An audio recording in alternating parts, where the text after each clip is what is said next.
پیش از همه سلام عرض میکنیم. بعدا برای قبولتون تشکر، برای اینکه راضی شدید در این صحبت اشتراک کنید تشکر میگیم. خب سوال اول این است که ببینید حاضر در رسانه ها صحبت ها در موردی اجلاس 16 شورای عالی تاجیکستان زیاد رفته ایستاده است. خب بعضی ها اون را اجلاس سرنوشت ساز میگن، خب بعضی دیگر نظر دیگر دارن. به هر صورت نظر شما چی است؟ تا کجا این اجلاس واقعا سرنوشت ساز بود؟ حکومت فلج شده بود. در تشکیلات های قدرتی که ما داریم به 3 قسم همه تقسیم شده بودن. یعنی که یکون کاری کردن نمیشد و برای همین شورای عالی هم وقت تصمیم گرفت که باید که یک اجلاسی برپا گردد و هم مسائلی که هستند باید عنوان پیش از همه وضعیتی همون روزه تاجیکستان بود. دویم مسئله که ما رو وادار می‌ساخت که همین مسئله رو محاکمه کنیم از وظیفه رفتن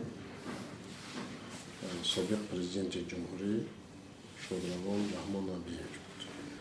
یگانه تأثیری که داشت و ما رو وادار میکرد که سیاسی گذار این مسئله رو محاکمه کنیم این وضعیت امروزه بود.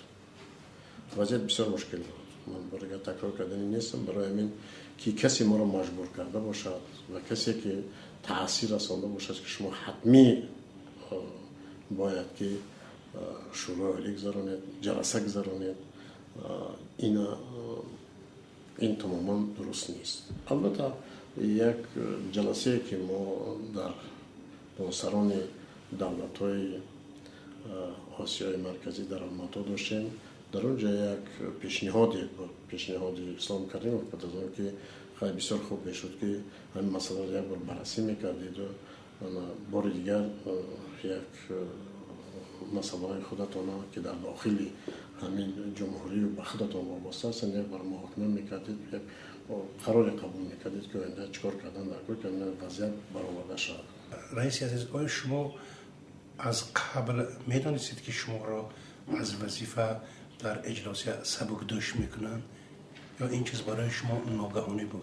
پیش از رفتن به خوجا در مجلس یک جایه شورای ریاستی شورای عالی جمهوری تاجیکستان و اعضایان ریاست کابینت وزیران جمهوری همه جمع شدن، تمام رهبریت ریسپوبلیکا جمع شد اونجا.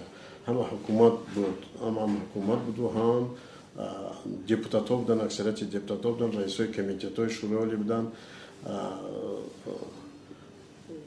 سرداران همین تشکیلات های انتظامی ما بودن، یعنی که پرکراتورا و سود و دیگر چیزایی که مقامات قانونگذار و مقامات نظارتی همه حضور داشتن و در اونجا ما یک مراجعه‌نامه قبول کردیم. غیر از مراجعه‌نامه ما عریضه نوشتیم، همه ما عریضه عاید به استعفا، یعنی که از رئیس شورای عالی سرکرده همه پرزیدیوم به استعفا می رود، پرزیدیوم کابینت وزیران به استعفا می رود، تمام رهبریت همش به استعفا می رود. مقصد اساسی در چی بود؟ مقصد اساسی که اصلا این جنگ شهروندی ما میگن که هر کس که بها میدهد این جنگ اساسش کرسی بود. ما تصمیم همون دوره تصمیم گرفتیم که این کرسی رو همه خالی کرده، آدمای نو باید انتخاب شوند، مسئله چیزی که باشد با یک بارگه محاکمه کنیم و با یک خلاصه بیم که پیش راه جنگ گیریم. شما به خاطر اینکه در تاجیکستان امن و آسایش برقرار شود دعوای کرسی نکردید و اون چی که در سرنوشت شما در اونجا گرفته شد به اون یعنی قناعت حاصل کردید. ولی مثلا بعد اجلاس 16 شورای عالی جنگ قطع نشد، ادامه یافت. فکر نکنید چرا؟ وقتی که با خوجان رفتیم، یعنی که میگن که سکریپت که اول در دست تاجیکستان نبود. دیریژوری اجلاسه 16 شورای عالی گفته میشود در خارج بود. شما که در سطح بالا قرار داشته در این مورد چی میگی؟ دو تا اصلا دولت‌هایی که با این منفیت‌دار صلح و صلاح ما باید می بودن، پیش از آن همسایه ما ازبکستان بود و دولت بزرگ روسیه بود.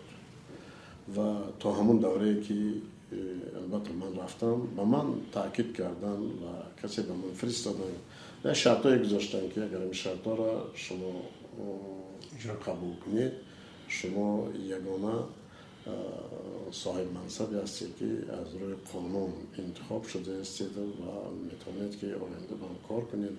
لیکن هم یک شرطایی هستن که اونا را شما باید قبول کنید.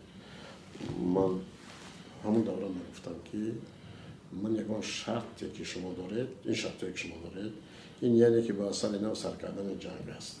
من با این شرطای شما راضی شده نمیتونم و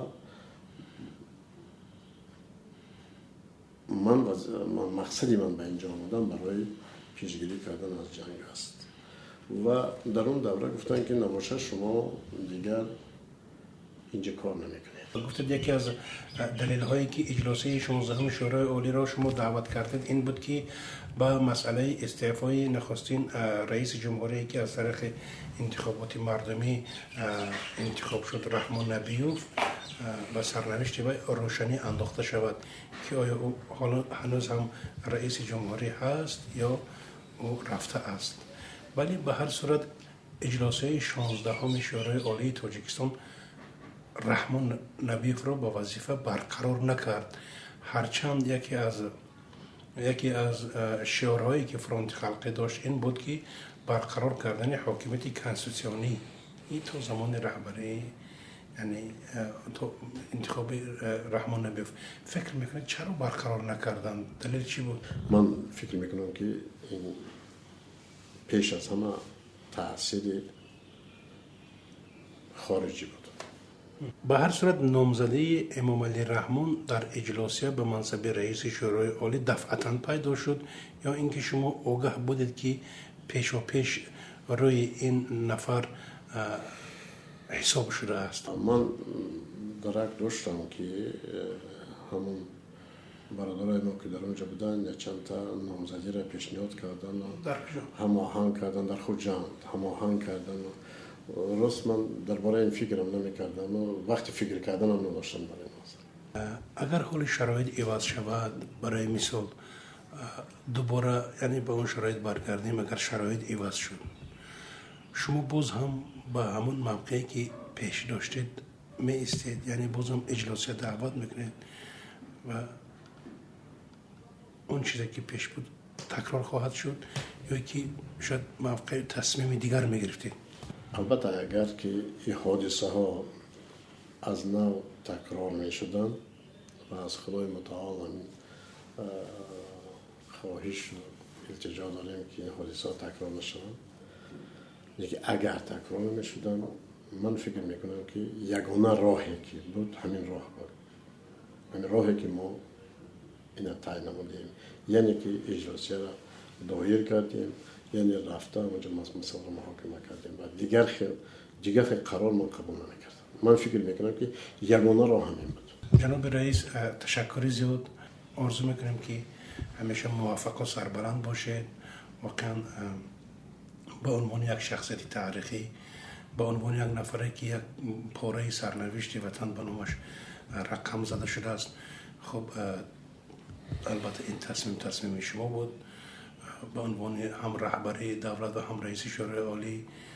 خب با نیت خیر بود البته و شما بار دیگر تشکر که وقت جدا کردید، قبول کردید و با ما صحبت کردید. موفق باشید.